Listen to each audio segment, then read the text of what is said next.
when a 6-year-old boy handed me a drawing at the park and whispered, "My friend told me to give you this. He says you'll die soon." I thought it was a child's dark joke, but when I looked at the drawing, I saw details about my life that no stranger could possibly know. 3 days later, I discovered the child's imaginary friend was real, and he'd been trying to warn me about something that would happen exactly 1 week from that moment. My name is Tessa Morgan. I'm 33 years old, and I'm a hospice nurse in Austin, Texas. I spend my days helping people through the final stages of life, so death isn't a stranger to me. But nothing in my professional experience prepared me for what happened that October afternoon when a child I'd never met gave me a drawing that contained information only someone watching me very closely could know. The warning came from an unexpected source, and ignoring it would have cost me my life. Before we get into this story, hit that subscribe button and drop a comment telling me where you're watching from. I love connecting with you all. I became a hospice nurse because of my grandmother. When I was 22, I watched her die from cancer, and the experience changed my life completely. The hospice workers who cared for her in those final weeks were incredible. They managed her pain, talked to our family about what to expect, and helped her pass away peacefully at home surrounded by people who loved her. I remember thinking that helping people die with dignity was one of the most important jobs anyone could do. So I went to nursing school, specialized in hospice care, and I've been doing this work for almost 10 years now. I work for a home hospice agency here in Austin. Instead of working in a hospital or facility, I visit patients in their own homes. I help manage their pain, coordinate with doctors and families, and provide comfort during the last days or weeks of life. It's emotionally heavy work. You get close to people knowing they're going to die, and then you have to do it all over again with the next patient. But it's also deeply meaningful. I've helped hundreds of people have peaceful endings, and their families always tell me how grateful they are for that gift. My personal life is pretty simple. I live alone in a small house in South Austin that I bought 2 years ago. I was so proud the day I closed on that house. Homeownership in Austin is expensive, and doing it on a nurse's salary felt like a real achievement. It's nothing fancy, just a 2-bedroom house with a small yard, but it's mine. My younger brother Dylan lives in Houston with his wife and their new baby daughter. We're really close despite the distance. We talk on the phone several times a week, and I drive to Houston every couple months to visit them. Our parents retired to a small town in Hill Country, about an hour from here, and I usually go see them for Sunday dinners. I've been single for about a year now. I dated someone for a while, but it wasn't going anywhere, so we ended it. I'm honestly fine being on my own right now. My work is fulfilling, I have good friends, and I'm not in any rush to jump into another relationship. I do yoga twice a week to help manage the stress of my job. On Saturday mornings, I volunteer at an animal shelter, because spending time with dogs and cats is the best therapy I know. Sundays are for family. It's a good life, a balanced life. I feel grateful for what I have. The day that changed everything was a Saturday in mid-October. I'd finished my morning shift at the animal shelter around noon and decided to spend the afternoon at Zilker Park. If you're not from Austin, Zilker is this huge park right in the middle of the city. It's beautiful, especially in October when the Texas heat finally breaks and you can actually be outside without melting. The park was packed that day with families having picnics, people playing volleyball, dogs running around off-leash in the designated area. It was one of those perfect fall afternoons where everyone in Austin decides to be outside at the same time. I brought a book I'd been trying to finish for weeks and found a nice spot under a big oak tree near the playground. I spread out my blanket, got comfortable, and started reading. I'd been there maybe 30 minutes, completely absorbed in my book, when I noticed someone standing near my blanket. I looked up and saw a little boy, probably about 6 years old, with messy brown hair and a dinosaur t-shirt. He was just standing there staring at me with this really intense look on his face. Not the normal curious stare kids give strangers, but something more focused and serious. The boy stood there for a few more seconds, just staring at me with those serious dark eyes. Then he spoke. "Are you Tessa?" My stomach dropped. How did this child know my name? I sat up straighter on my blanket and looked around the park, trying to spot parents or anyone who might be with him. There were plenty of people around, families on blankets, kids playing on the playground equipment, but no one seemed to be watching this boy or paying attention to us. "Yes, I'm Tessa," I said carefully, keeping my voice gentle. "Sweetie, where are your mom and dad? Are they here with you?" The boy completely ignored my question. Instead, he held out a piece of paper that had been folded in half. "My friend told me to give you this. He said it's really important that you get it today." I took the paper from his small hand, feeling increasingly uncomfortable with this whole situation. "What friend? Where is he right now?" The boy turned and pointed toward the edge of the park, where there was a line of trees and some trails that led into a more wooded area. "He's over there. He doesn't like coming out where there are lots of people. He says crowds make him nervous. But he knows you. He told me your name and what you look like and everything." Something about the way this child was speaking made my skin crawl. It didn't sound like normal kid talk, didn't have that playful imagination quality. He sounded serious and matter-of-fact, like he was delivering an actual message from an actual person. I was about to ask more questions when the boy leaned closer to me and dropped his voice to a whisper. "He says you'll die soon, in 7 days, but you can stop it if you pay attention to the picture." Before I could even process those words, before I could ask what he meant, the boy turned and ran toward the playground. I watched him weave between families and disappear into a group of kids playing on the swings. I just sat there holding this folded piece of paper, my heart pounding, my hands starting to shake. My rational brain was trying to tell me this was just a weird kid, maybe one who watched too many scary movies or had older siblings who told him creepy stories. But my gut was screaming that something was very wrong about this entire interaction. I unfolded the paper slowly, not sure what to expect. What I saw made my blood turn to ice. It was a child's drawing done in crayon, messy and simple the way 6-year-olds draw, but the content was terrifyingly specific. There was a stick figure woman with curly brown hair just like mine. Next to the woman was a small house, and I recognized it immediately. It was my house. The drawing showed the distinctive blue front door, the large window on the left side, even the small porch with 2 steps. Next to the house was a car, and my stomach twisted when I realized it looked exactly like my silver Honda Civic. The drawing even showed a mark on the back of the car that matched the dent in my rear bumper from when someone hit me in a parking lot 3 months ago. How could anyone know these details? How could a child's drawing be this accurate about my life? But the worst part was in the upper right corner of the page. There was a drawing of a calendar with October 24th circled in thick red crayon. I counted in my head. Today was October 17th. That meant October 24th was exactly 7 days from now. Next to the calendar, the drawing showed orange and red flames, crayon marks that were clearly meant to be fire surrounding the little house. Below all of this, in shaky handwriting that looked like a child had written it, were the words, "Check the red box in the closet. It's broken. Fire will come." I read those words 3 times, my mind trying to make sense of them. What red box? I didn't remember having anything like that. And what did broken mean? The drawing was telling me that in 7 days, there would be a fire at my house, and somehow it was connected to something broken in a red box in my closet. This felt like a threat. This felt like someone was watching me, knew details about my life and my home, and was warning me about something terrible that was going to happen. I jumped to my feet and walked quickly toward the playground, scanning the area for the boy. I found him on the swings, pumping his legs to go. Higher, looking like any normal kid having fun at the park. "Hey, I need to talk to you again," I called out, trying not to sound as panicked as I felt. "What's your name? Where's your mom?" A woman sitting on a bench about 10 feet away looked up from her phone. "Is everything okay?" she asked, standing up and walking toward us. I tried to keep my voice steady and normal.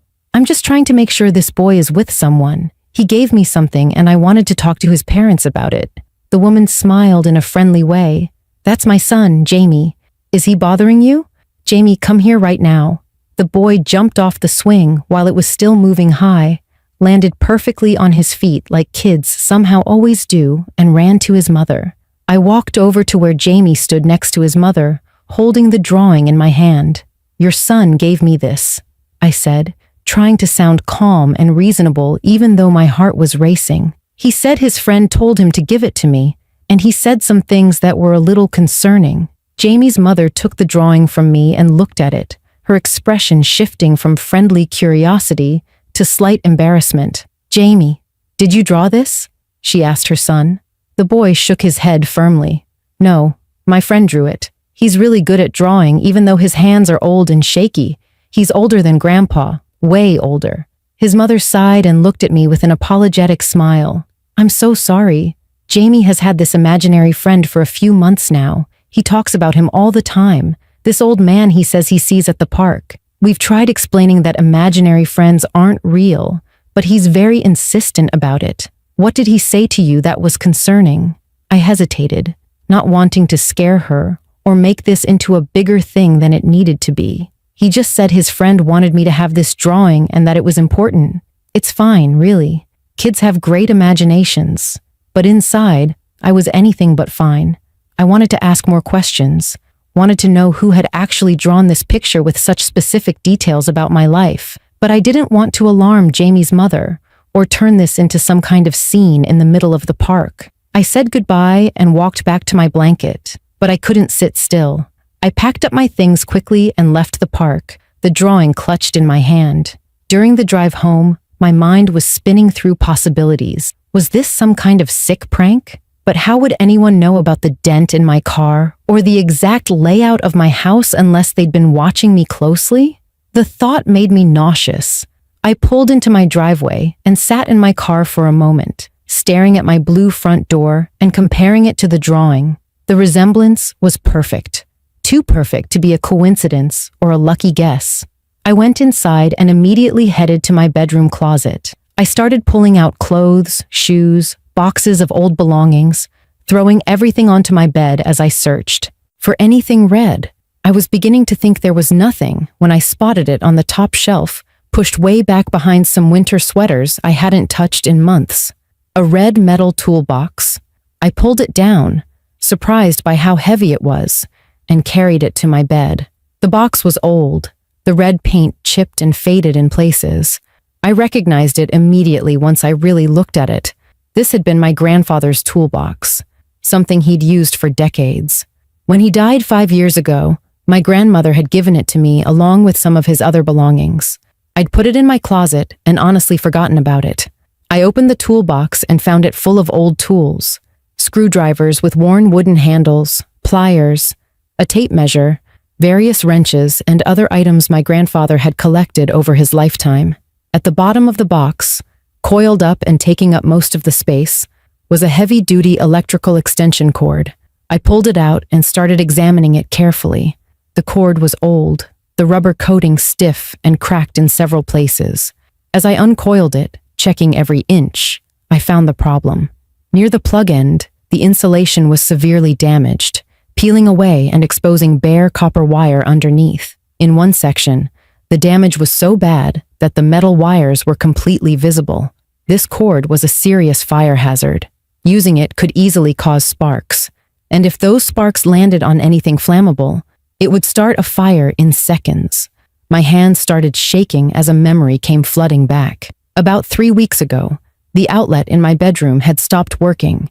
I'd been meaning to call an electrician, but kept putting it off because I was so busy with work. In the meantime, I'd needed a way to charge my phone and power my bedside lamp. I'd found an extension cord somewhere in my house and ran it from the bathroom outlet under my bedroom door to my nightstand. I looked over at my nightstand now and my heart stopped. The cord plugged in there, the one I'd been using every single night for weeks, was the damaged red toolbox cord. I'd been sleeping every night with this fire hazard running under my door, the exposed wires pressed against the carpet, just waiting for the right conditions to spark and ignite. I unplugged the cord immediately and ran outside to throw it in the trash bin. My whole body was shaking. Someone had known about this. Someone had known I had this red toolbox in my closet, had known the extension cord inside was dangerous, had known I was using it, and had known it could cause a fire. But how? And why warn me through a child at a park with a cryptic drawing? I went back inside and looked at the drawing again, specifically at the date circled in red. October 24th. What was special about that date? I grabbed my phone and checked my calendar and weather app.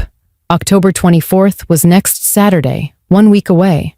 The forecast showed it would be the coldest night of the fall so far, with temperatures dropping into the 30s. I always used my space heater on nights that cold, the little portable one I kept in my bedroom. If I'd plugged that space heater into the damaged extension cord, the increased electrical load would almost certainly cause those exposed wires to spark. With the heater running all night and me asleep, a fire could start and spread before I even woke up. The drawing wasn't a threat.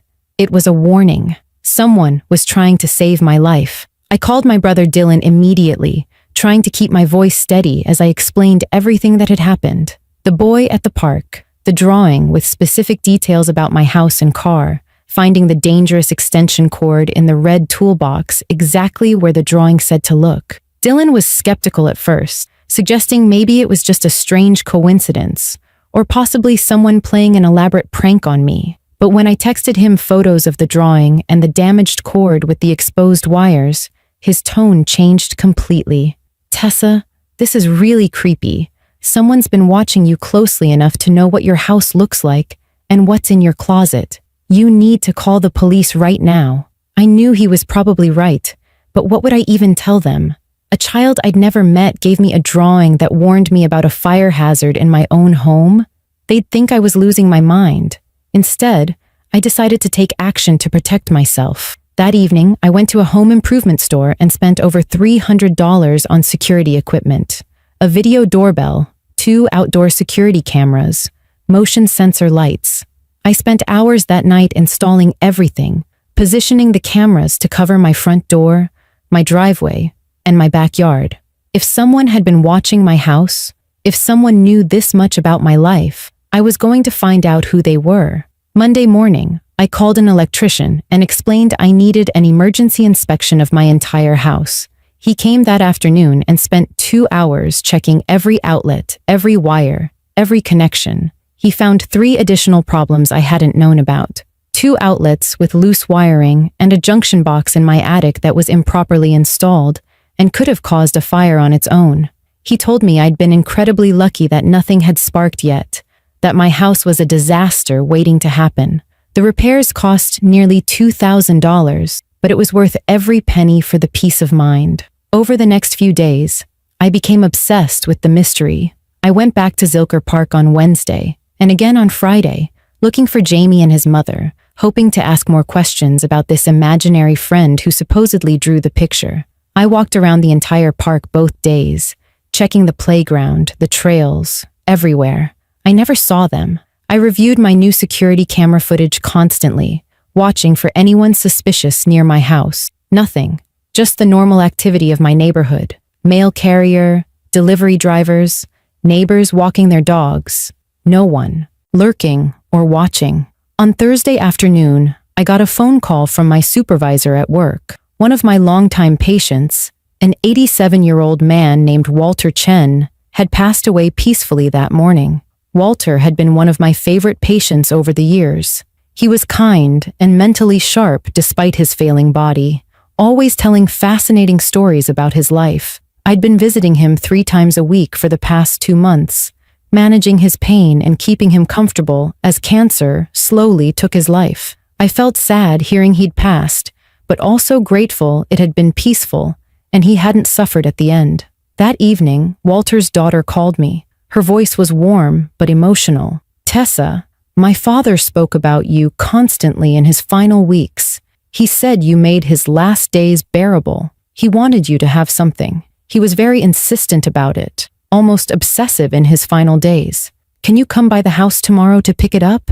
I agreed, curious about what Walter could have left for me. Friday morning, I drove to Walter's house, where I'd visited him so many times over the past months. His daughter met me at the door holding a small cardboard box. "Dad made me promise to give you this after he passed," she said, handing it to me. "He said to tell you he's sorry he couldn't deliver the message himself and that you'd understand everything when the time was right. Inside the box was a leather-bound journal and a handwritten note on top. I recognized Walter's shaky handwriting immediately. The note said, "Tessa, I've been gone 3 days by the time you read this. I tried to tell you in person, but my body failed faster than I expected. Read the journal. It explains everything. The warning at the park came from me. I couldn't let you die the same way he did. You saved me from suffering. Now accept this gift in return.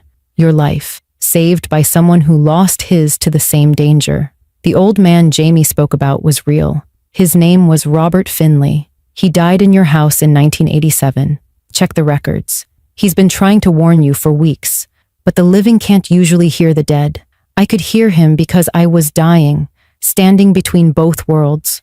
Everything in that drawing was true. Trust it. My hands were shaking so badly I could barely hold the paper. Walter had orchestrated the warning at the park, but the explanation made no logical sense. A ghost? A man who died in my house decades ago. I sat in my car outside Walter's house and opened his journal with trembling hands.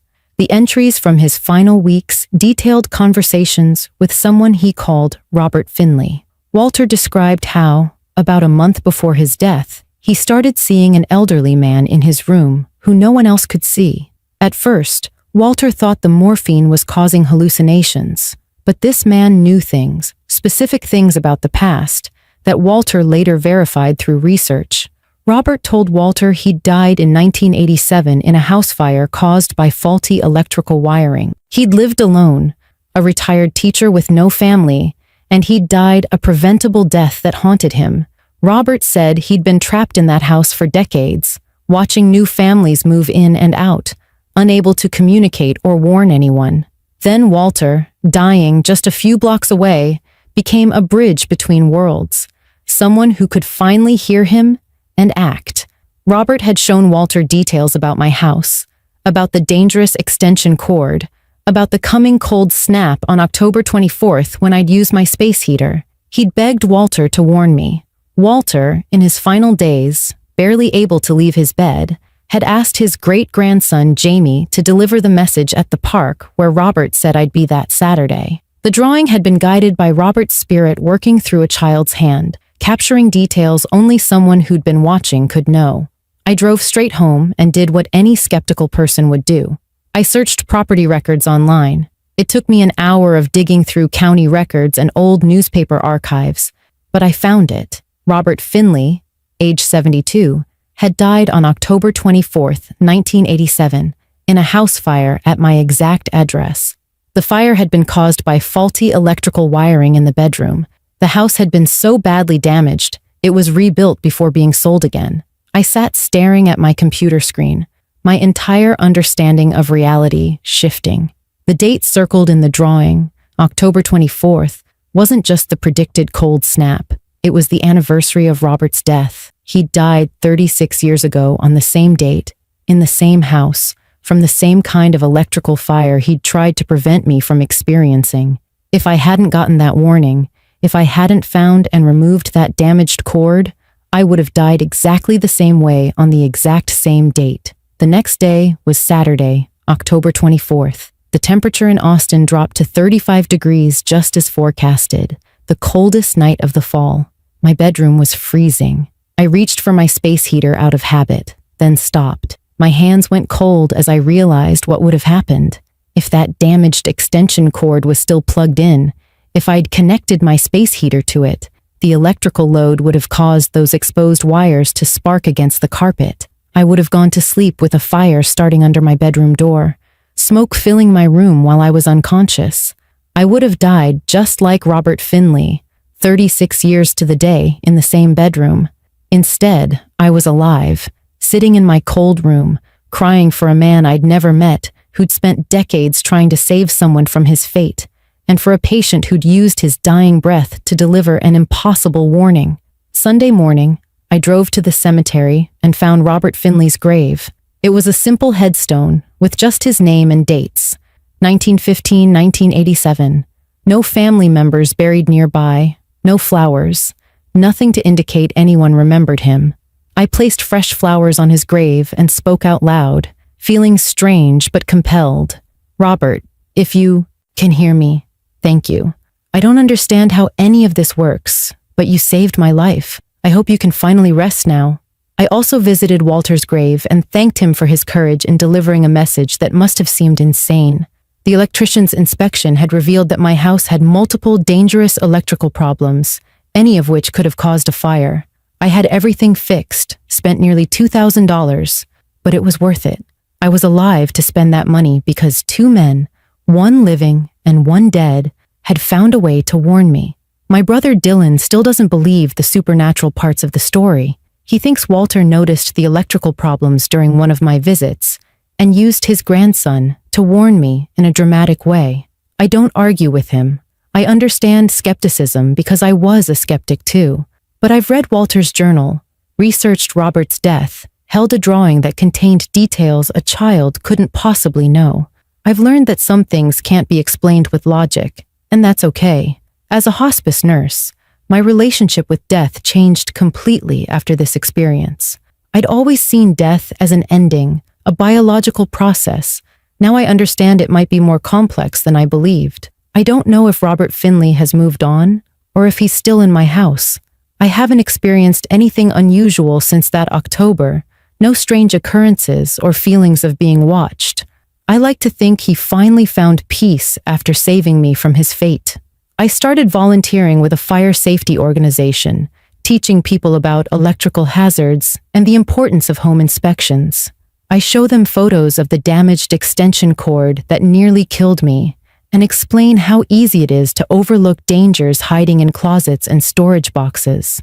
I tell a version of my story that leaves out the supernatural elements but emphasizes how a warning from an unexpected source saved my life. My presentations are effective because my gratitude is genuine.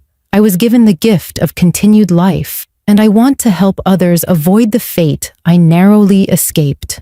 Every October 24th, I bring fresh flowers to Robert Finley's grave. I update him on my life, tell him about patients I've helped, about my brother's growing family, about the fire safety work I'm doing in his memory. I hope he can hear me. I hope he knows his 36 years of waiting mattered, that his determination to protect a stranger from suffering was the purest form of love. Here's what I learned from the child's warning at the park. Help can come from the most unexpected sources, and we should never be too proud or too skeptical to accept it. I'd spent my career helping people through death, but never considered that the relationship between living and dead might be more complex than I believed. Whether you believe in ghosts or spirits doesn't matter as much as being open to warnings when they come, even impossible ones. My logical mind wanted to dismiss that drawing as a prank or coincidence. If I'd listened only to logic and ignored my instincts, I'd be dead. Instead, I investigated. I acted. I accepted help from a source that made no rational sense. That choice saved my life. I think about how many people might receive warnings they dismiss because they seem too strange or impossible. How many tragedies happen because we're too rational to believe in things we can't explain. I'm not saying you should believe every weird thing that happens, but I am saying stay open, pay attention. When something tells you to check your house for danger, check it. When a child hands you a drawing with specific warnings, investigate it. When your instincts scream that something is wrong, listen. If this story made you think about the mysteries we can't fully explain, hit that subscribe button and leave a comment sharing your thoughts. I'd love to hear from you. But more importantly, check your home for electrical hazards today. Look in your closets, behind furniture, in storage boxes. Make sure your extension cords aren't damaged, your outlets aren't loose, your wiring is safe. These simple checks can prevent tragedies. I was saved by an impossible warning delivered through a child at a park and orchestrated by a dying patient and a ghost. Most people won't get that kind of supernatural intervention. You have to save yourself by paying attention and taking basic safety seriously. Replace old extension cords, hire electricians to inspect older homes, install smoke detectors, and check their batteries regularly. These boring, practical steps are how most of us stay alive. not through ghostly warnings, but through simple vigilance. And maybe, just maybe, stay open to the possibility that we don't understand everything about how this world works, about what happens after death, about the ways the living and dead might still be connected. Thank you for watching. And remember, sometimes the most important messages come from the most unexpected messengers, whether that's a child at a park, a dying patient's final words, or a feeling you can't quite explain that tells you to check one more time before you go to sleep.